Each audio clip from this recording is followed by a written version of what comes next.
Hey everyone, today is Tuesday, January 27th, 2026, and I've been sitting on some footage for a while of my 99 Suburban that I picked up.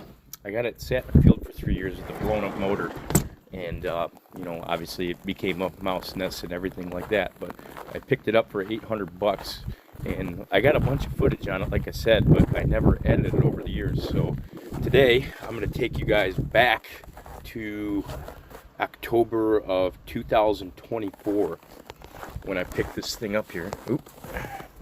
So this is my 99 Suburban. It's been my daily driver for the past, about a year now. It's got a 6-liter LS, original 4L60E transmission. The interior's been redone. I'll show you all that. It's in really nice shape for a 99. Sorry, I got my crap back there, but pop the hood real quick.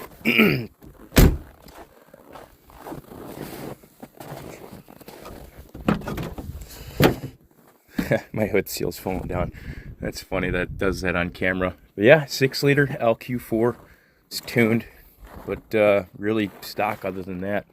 But yeah, I'm about to take you guys back through the origin story, how it looked when I got it, and what I did to kind of get it going until I was ready to completely take the project on. So yeah, just sit back and enjoy. So this is what it looked like when I first got it. As you can tell, it sat in a field for a couple years, so it was just, trash with mouse and squirrel nests. It took a lot of work to get the interior cleaned up, but my first focus was getting it running. Working on the Suburban today.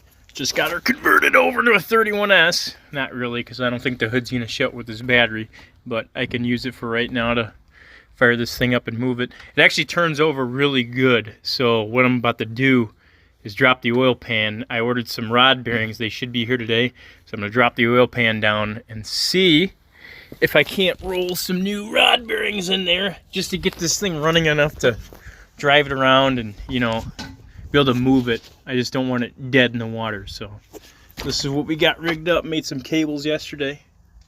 Kind of sketchy, but it'll work. All right, so here we are underneath the Suburban. As you can see, I got the oil pan off. I had to take the bolts out to drop the diff down. I left this one in here, so it's pivoting on that. But I took the top one off and these two over here just to get the diff down enough to get the pan off. But as you can see, we got the lower end here. And if we look at rods number 1 and 2, get in there, you can see we got some slop from failed connecting rod bearings. The other ones, so we have side-to-side play, that's fine, but so this is number 3, number 4 are nice and tight. So I'm thinking 5 and 6, I'm sorry, 7 and 8 look good. I'll have to take the windage tray off to get a look at 5 and 6. But I'm thinking Amazon's going to be here pretty soon with my connecting rod bearings. I'm going to pull this down, roll some bearings in, and then I'm going to see if I can get this thing good enough to run until I can get a motor for it. So that's what we're looking like. So my whole goal with this was just to get the Suburban running good enough to make sure the trans worked and everything like that before I dove further into it. This was just a temporary thing so it could move around. It had a pretty nasty rod knock. If you're trying to get a truck on the road, this will not work. Okay, so we got oil sent down. Battery's hooked back up. Change the oil filter. Now, we get to fire it up. Let's see.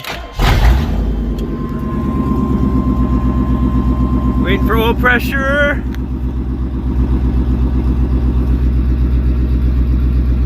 50 at idle ain't bad. Dude! Holy crap! Freaking rod bearing slap job.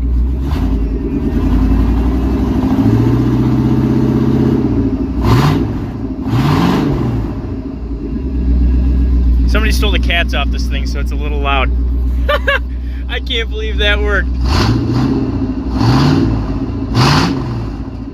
Fresh rebuilt 350 Vortec. Who wants it? Woohoo! Look at that oil pressure. Drop it like a rock. That ain't bad considering how those freaking rod bearings look. That's crazy. I can't believe this worked.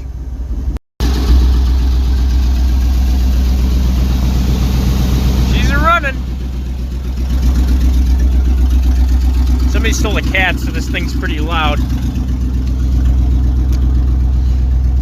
But we got like, I don't know, it's almost warm. We got like 30 pounds of oil pressure. Sounds good.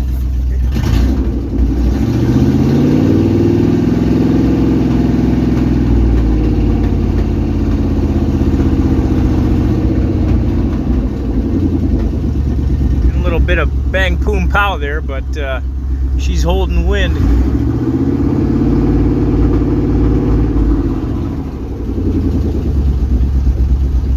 That's a victory. At least I'll be able to fire the thing up and move it around and do whatever. So the next step is to get it unloaded from this trailer, and then I got to rip the seats out. This carpet's got to be cleaned up.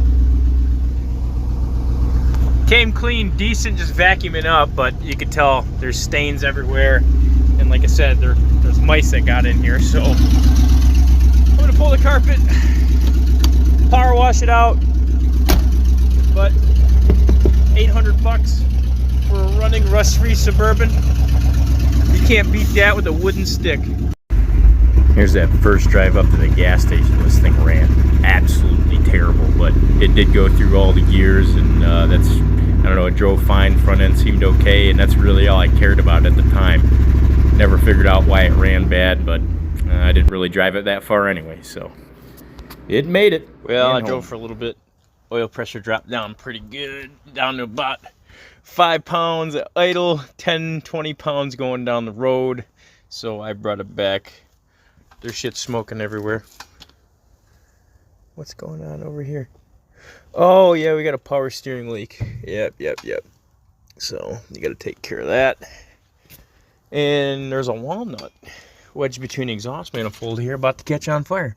Hey, look at that fucker. Yeah. All right, you can see it down there. There it is. But other than that, it drove really good. Like, you know, the front end feels okay and all that. So that answers my questions for now. It needs an alternator, but I guess I'll change that when I do the LS swap. So, but yeah, she runs in, well, it doesn't really run good at all, but it drives okay. Trans shifts through the gears, so we will press on.